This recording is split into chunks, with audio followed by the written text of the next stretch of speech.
एचडिएफ door skin primer door skin factory नेपालकै हामीले भन्छौं नेपालमै सबैभन्दा अत्याधुनिक भनेरै भन्दा पनि सायद फरक नपर्ला। नेपाल डोरले प्राइमर डोर स्किन बाहिरबाट लिएर आएर HDF waterproof primer door skin बाहिरबाट लिएर आएर नेपालमै ढोका बनाउन थालेको छ। अत्याधुनिक रूपले यो काठलाई विभिन्न तरिकाले प्रोसेसिङ गरेर ढोकाको साइजमा निकालेर तपाईको आफ्नो ढोकाको साइज थिकनेस अनुसारको साइजमा काठलाई चिरेर यसरी चिरेर है काठलाई यसरी यस्तो बनाएर हामीले यो काठहरु सबै सिजनिङ गरिन्छ है। यो सिजनिङ यो काठ यति गरिसकेपछि यसको प्रोसेसिङ नेक्स्ट प्रोसेस भनेको सिजनिङ पार्ट हो।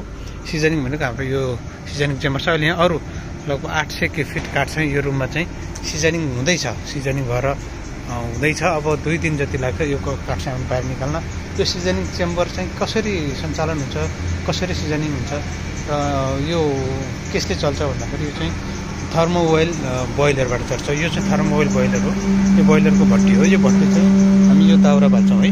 यो देखिएको दाउराहरू यो दाउरा बालेर यो भट्टीको ट्याङ्की छ माथि। यसमा तेल छ 600-700 लिटर तेल स्पेशल तेल हो। यो तेल सर्कुलेसन हुन्छ र तेलमा औषधि पनि हुन्छ र यो तेल चाहिँ चेम्बरभित्र हुन्छ। चेम्बरभित्र हामीले औषधि राख्छौँ, त्यो स्टिम क्रिएट गर्छौँ, त्यो स्टिमले सुकाउँछ। त्यहाँभित्र मेकानिजम हुन्छ, एउटा अर्को विधि हुन्छ, त्यो विधिले चाहिँ काठ सुकाउँछ है।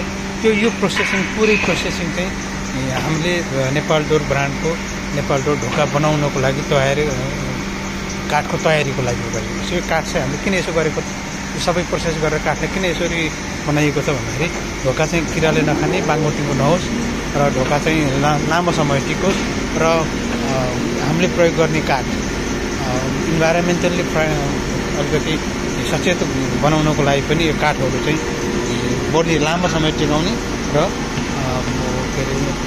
धेरै जङ्गल विनाश पनि नहोस् भनेर हामीले बजारमा पाइने काठहरूलाई यसरी सिजन गरेर धेरै टिक्ने र बाङ्गोटिङ्गो नहुने बनाउँछौँ। यो प्रोसेस चाहिँ सबै अहिलेको अत्याधुनिक प्रोसेस हो। हेर्नुहोस्, अब तपाईँले यो पनि देख्नुहुन्छ कि यो बोइलर चाहिँ कसरी चल्छ भन्दाखेरि त्यसबाट जुन स्टिम आउँछ स्टिमलाई पार्टिसन गरिन्छ, विभिन्न ठाउँहरूमा ब्रेक गरिन्छ र यो स्टिमलाई स्टिमबाट निस्किने गफहरू चाहिँ यसले ड्रप गर्छ है। यसरी ड्रप गरेर यो सिलिन्डरबाट चाहिँ तल हाल्छ है र त्योबाट चाहिँ तपाईँको ग्लासमा फेरि त्यहाँबाट पनि केही ग्लासको पनि ड्रप गर्छ र त्यसपछि माथि क्लिन स्मोक चाहिँ माथि जान्छ। अहिले तपाईँको चलिरहेको छ, तपाईँले यसमा स्मोकै देख्नुहुन्छ है। र स्मोकलेस भन्दा थर्मो ओइल बोइलरलाई स्मोकलेस है, इन्भाइरोमेन्ट एकदम अलि अत्याधुनिक तरिकाको हो। यो चाहिँ तपाईँको त्यो ओइल हो, यो बोइलर चल्ने ओइल। त्यसमा पनि 600-700 लिटर ओइल जान्छ। त्यो सबै यो किसिमको तेलहरू प्रयोग हुन्छ। यो प्रोसेसिङहरू सबै चाहिँ किन भन्दाखेरि आज नेपालीहरूले आफ्नो सुन्दर घर बनाउँदाखेरि प्रयोग गर्ने सुन्दर ढोकाको खोजीमा हुनुहुन्छ, धेरै टिक्ने ढोकाको खोजीमा हुनुहुन्छ र अलिकति गुणस्तरीय घरको लागि गुणस्तरीय ढोका राख्नको लागि पनि उहाँहरूको ढोकाको डिमान्डले गर्दाखेरि हामीले अत्याधुनिक ढोकाको फ्याक्ट्री लगाउन जरुरी ठानेर यो लगायौँ। अब यो ढोकालाई चाहिँ कसरी बनाइन्छ त, त्यो काठको प्रोसेसिङको पार्ट भयो भने अब यो ढोकालाई कसरी बनाइन्छ, यो ढोका हो बनेको ढोका, यो चाहिँ कसरी बनाइन्छ भन्ने कुरा सिजनिङ भएको काठ चाहिँ हाम्रो यो हो। तपाईँको सिजनिङ भएको काठ हो यो। त्यो अघि देखाएको चेम्बरमा तपाईँको 7-8 दिन राखिसकेपछि त्यसको मोइस्चर पानीको भाग सबै कुरा निकालिसकेपछि बाङ्गोटिङ्गो हुनबाट हुने काठहरूलाई पन्छाएपछि यो काठ चाहिँ ढोकामा राख्न उपयुक्त काठ छानेर हामीले यसरी राखेका छौँ।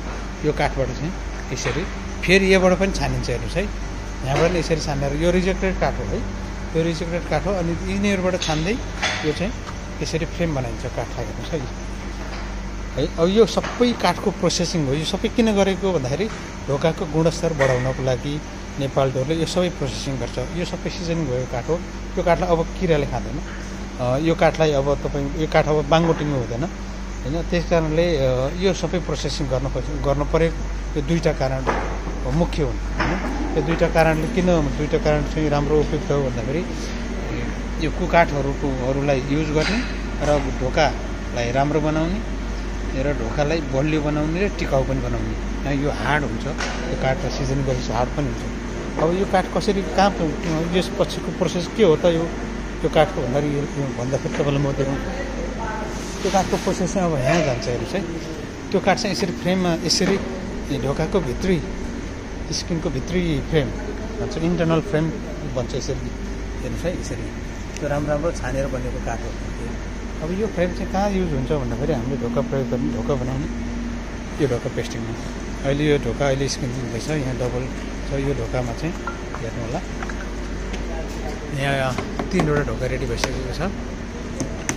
यसरी यहाँ राखिएको छ, यहाँ भित्र काठहरू भरिएको छ।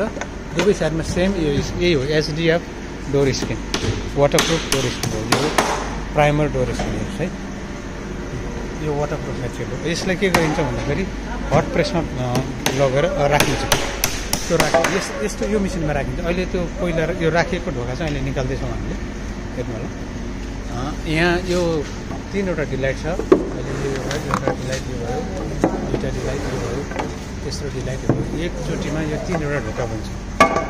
यो ढोकाहरू चाहिँ लगभग 15 मिनट जति पेस्टिङ गरिसकेपछि यो ढोका निकाल्न रेडी हुन्छ र एक किसिमको पेस्टिङ भइसक्छ। यसको पेस्टिङ भनेको यसलाई बन्डिङ गराउनु हो। ढोकाको दुवै साइड स्क्रिन जस्तो यो साइड स्क्रिन देख्नुभयो होइन, त्यसपछि यसको तल पनि यो स्क्रिन देख्नुभयो। त्यो चाहिँ बन्डिङ हुन्छ। यसलाई बन्डिङ गरिसकेपछि अब यो बिस्तारै यसरी निकालिन्छ, यो यसरी राखिन्छ। यो चाहिँ लगभग ढोका बनाउने प्रोसेसको अन्तिम चरण हो। योभन्दा पछाडि यसलाई फिनिसिङको पाटो अर्को छ, यसलाई फिनिसिङ दिइन्छ। सबभन्दा राम्रो पाटो के छ भने यसको पेस्टिङको पाटो चाहिँ यसमा प्रयोग हुने ग्लुहरू चाहिँ वाटरप्रुफ ग्लु हुन्छ, रेजिन हुन्छ, यसमा मेलामाइन हुन्छ, हार्डनर हुन्छ। त्यसैले यसले चाहिँ के गराउँछ भन्दाखेरि बन्डिङ पनि गराउँछ र घाम पानीमा पर्दाखेरि ग्लुहरू फेभिकोल जस्तो प्लास्टिक एथेसिभ जस्तो मेल्ट हुँदैन र छिट्टै यसको यसले चाहिँ ठाउँ छुट्दैन यसको ठाउँ। त्यही कारणले रेजिन हामीले प्रयोग गर्छौँ। हामीले कोल्ड प्रेस गर्दैनौँ, हट प्रेस गर्छौँ। अब यो प्रेस चाहिँ 15 मिनटमा प्रेसमा कुन टेम्परेचरमा प्रेस हुन्छ भन्दाखेरि तपाईँले टेम्परेचर देखाउँछु नि अहिले यहाँ। अहिले यो हट प्रेसको टेम्परेचर 103 डिग्री छ। हेर्नुहोस् है, 103 डिग्री टेम्परेचरमा छ। यो एकदम अधिक टेम्परेचर हो। यो टेम्परेचरमा 15 मिनट राखेपछि 15 मिनटमा यसले बन्डिङ गराउँछ, पेस्टिङ गर्छ। अब यो तपाईँको मेसिनमा जान तयारी भएको ढोका हो। एकचोटिमा 3वटा जान्छ। अहिले 3वटा ढोका रेडी भएर अवस्थामा छ। यो ढोकालाई मेसिनमा कसरी हामीले इनपुट गरिन्छ त्यो तपाईँहरू हेर्नु होला। अहिले यसरी 3जना भएर यसलाई यसरी म्यानुअल विधि नै भन्छौँ है। यसरी हामीले प्रत्येक खण्डमा चाहिँ त्यो ढोका राखिन्छ। यो सबै प्रोसेसहरू किन गर्नु परेको भन्दाखेरि तपाईँको घरको लागि टिकाउ, राम्रो, बलियो ढोका बनाउनको लागि यो प्रोसेस गरिएको हो। यो अनावश्यक रूपमा हामीले तपाईँहरूलाई भन्ने मात्र होइन, जे गर्छौँ त्यो तपाईँहरूलाई सर्लक्क देखाउँछौँ र हामीले कसरी ढोका बनाउँछौँ, हाम्रो ढोका कहाँ बन्छ, कसरी बन्छ, के प्रयोग हुन्छ भन्ने कुरा सर्लक्क तपाईँहरूलाई किन देखाएको छन्। तपाईँहरूले विश्वास कसरी गर्नुहुन्छ, नेपाल डोरलाई विश्वास गर्ने आधार के हो भनेर कसैले सोध्यो भने तपाईँले यो भिडियो देखाउन सक्नुहुन्छ। यो भिडियो तपाईँले प्रमाणको रूपमा पनि हामीले तपाईँलाई देखाएका छौँ। यसरी नै हाम्रो प्रत्येक दिन ढोका लगभग 150 देखि 200सम्म ढोका बन्छ है। अब यो पेस्टिङ भयो, यो चाहिँ तपाईँको प्रेसरमा लगभग 80 टनको प्रेसरमा यसले प्रेसर गरेको छ है। अब यो ढोकामा के प्रयोग हुन्छ त भित्र भन्दाखेरि यो काठ हो।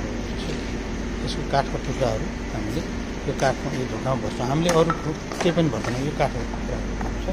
अब यो आजको काम लास्ट हुँदैछ। यो आजको लागि यो काठ चाहिँ सबै काठ हेर्नु होला, सबै सिजनिङ भएर। अब एउटा कुराहरूको के हुन्छ भने तपाईँले हेर्नु होला, त्यो काठको आवाज सुन्नु होला। यसको अर्थ के हो भने काठ कहिले पनि टङ टङ गर्दैन। यसले किन गर्छ भन्दाखेरि यसको मोइस्चर सबै निस्केको छ, यसको चिसोपना निस्केको छ। त्यही कारणले यसमा यो सुकेको छ, एकदम यसको डेन्सिटी पनि बढी भइसकेको छ। त्यही कारणले यो टङ टङ बज्छ। बज्नुको मतलब के हो भने यदि पानी थियो भने यसमा क्यास हुने होइन, अलिकति यसको आवाज चाहिँ छुट्टी आउने हुन्छ। त्यो पानीको मात्रा नभएको कारणले गर्दा टङ टङ आवाज आउने, सिसा के अरे अर्को के अरे मेटल बजे जस्तो आवाज आउने गर्छ। कारण यो चाहिँ हाम्रो नेपाल डोरको ढोका बनाउने फ्याक्ट्रीको यो ढोका बनाउने प्रोसेसहरू मैले तपाईँलाई देखाएँ। आशा छ तपाईँहरूलाई नेपालमा पनि यतिको ढोका बनाउने फ्याक्ट्री भएकोमा तपाईँहरूले गर्व गर्नुहुनेछ र तपाईँले अफोर्ड गर्न सक्ने मूल्यको पनि छ र 10 वर्ष रिप्लेसमेन्ट ग्यारेन्टीको पनि छ। यो ढोका जता फर्काएर लगाउन चाहे पनि लगाउन मिल्ने पनि छ। यदि तपाईँ घर बनाउँदै हुनुहुन्छ र तपाईँको आसपासमा कसैले घर बनाउँदै हुनुहुन्छ भने एकचोटि नेपाल डोरको ढोका हेर्नको लागि तपाईँले रेकमेन्ड गरिदिनुहुनेछ। तपाईँ पनि आउनुहुनेछ भन्ने हामीले आशा गर्छौँ। साना घरेलु उद्योग अन्तर्गत रहेर दर्ता भएर यसरी ढोका बनाउन हामीले थालेका छौँ। तपाईँहरूसँग ढोका बनाउने आइडिया छ भने हामी तपाईँको सहर सल्लाह र सुझावको पनि अपेक्षा गर्छौँ। र यदि तपाईँहरूलाई मनपर्छ भने पनि तपाईँहरूले हाम्रो ढोका प्रयोग गरिदिनुहुन्छ भन्ने पनि मैले आशा गरेको छु। नेपाल डोरले आशा गरेको छ, टिम्बर ग्यालरीले आशा गरेको छ। यो फिनिसिङ भयो। अब तपाईँलाई अर्को पाटोमध्ये के देखाउँदैछु, अर्को प्रोसेसिङ पाटो भने यो चाहिँ हामीले प्राइमर डोर यतिकै प्याकिङ गरेर हामीले त्यो लोडिङ अवस्थामा छ भने योभन्दा अरू चाहिँ नेपाल डोरले अब के सुविधा गरेको छ भन्दाखेरि यदि तपाईँ ढोकामा रङ गरेकै ढोका लान चाहनुहुन्छ भने तपाईँले अर्डर गर्न सक्नुहुन्छ। यो रङ गरेको ढोका हो।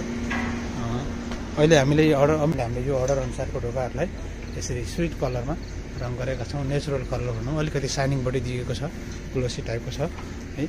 अरू रङ पनि अब यसलाई तपाईँ भन्नु अफ वाइट, यो अलिकति बढी एलिगेन्ट टाइपको अफ वाइट कलरमा प्लेन डोर भन्छौँ हामी यसलाई, यो पनि छ। यी ढोकाहरू चाहिँ हामी तपाईँहरू सामु पुर्याउनको लागि व्यग्रता रूपले बसिरहेका छौँ।